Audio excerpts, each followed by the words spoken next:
And Wakanda Forever, we were looking for a character that could be a foil to Shuri and could also represent the promise of what T'Challa and Killmonger were fighting over, like a type of person that didn't live inside of Wakanda, but they needed to be protected.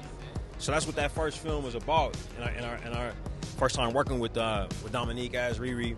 And then with this one, we wanted to get the opportunity to flesh out her world and see her in Chicago and introduce the city of Chicago to the MCU for the first time in earnest. Oh, yeah. Yeah, I knew nothing from Chicago. I grew up in New York, then moved to L.A. Chicago is like a city I've only visited, but making this show, I really got to learn about its culture, learn about its like massive art scene, music scene, sneaker scene, and it's a big part of the show.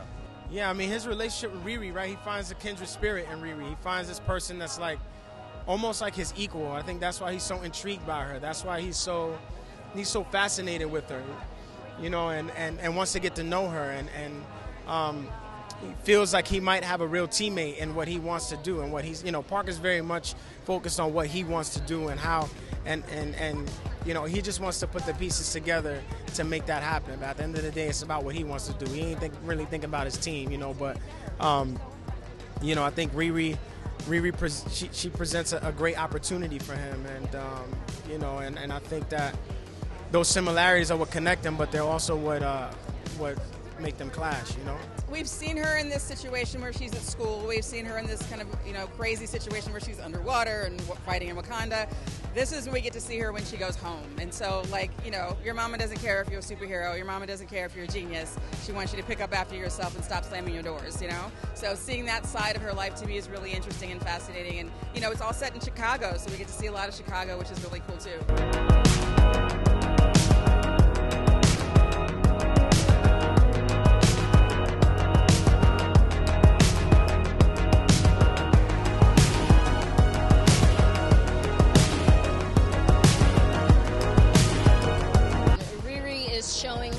Whether she wants to or not.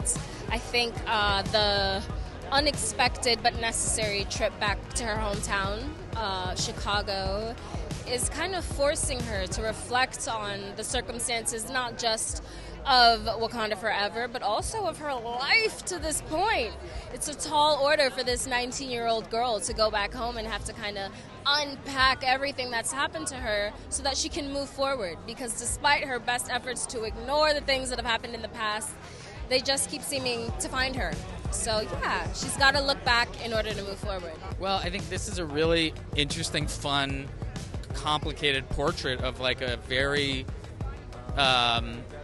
of a really deep and multifaceted character in Riri. Oh, it's really exciting and really, I loved it's something that's been floating around for a long time, and I think what was gratifying with this is that it's like a character that's really rich, and there's a lot to do with this character. It's not just like sort of in a mask and whatever. It's very fun, and there's a lot of different kinds of scenes and stuff to do.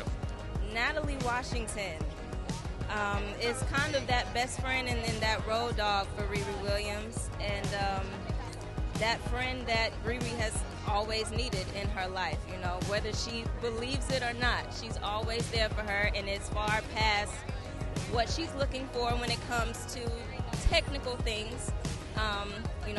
She's there to be her foundation and her support system.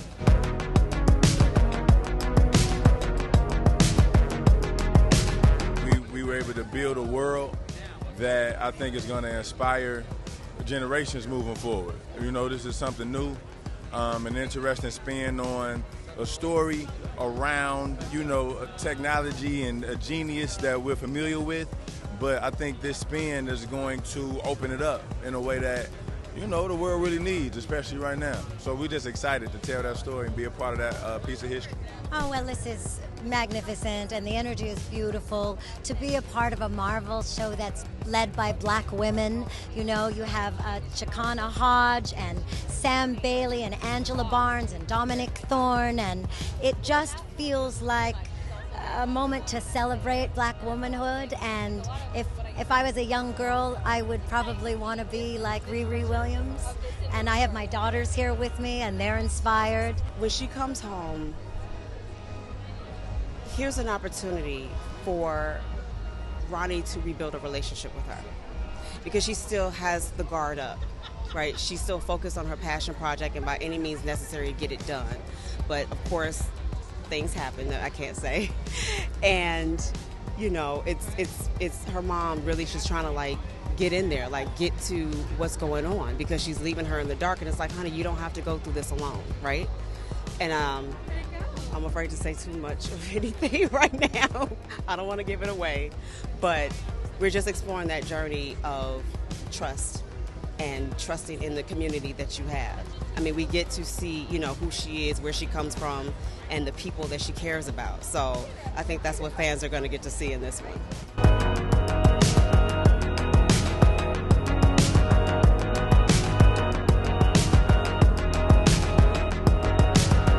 Forever, we really only got to see a tiny piece of who she is. She was a complete fish out of water, no pun intended, in that movie.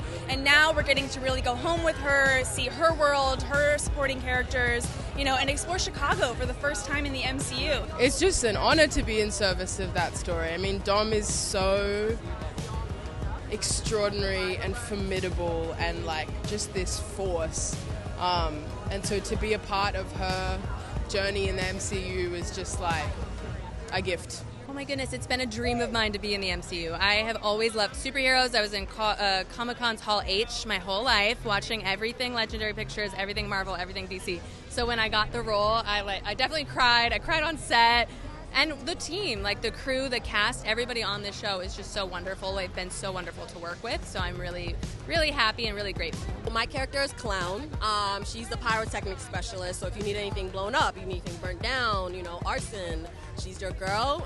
Prior to meeting the Hood, she was a chemist. And so they met her at a time when she was going through something with a jilted lover.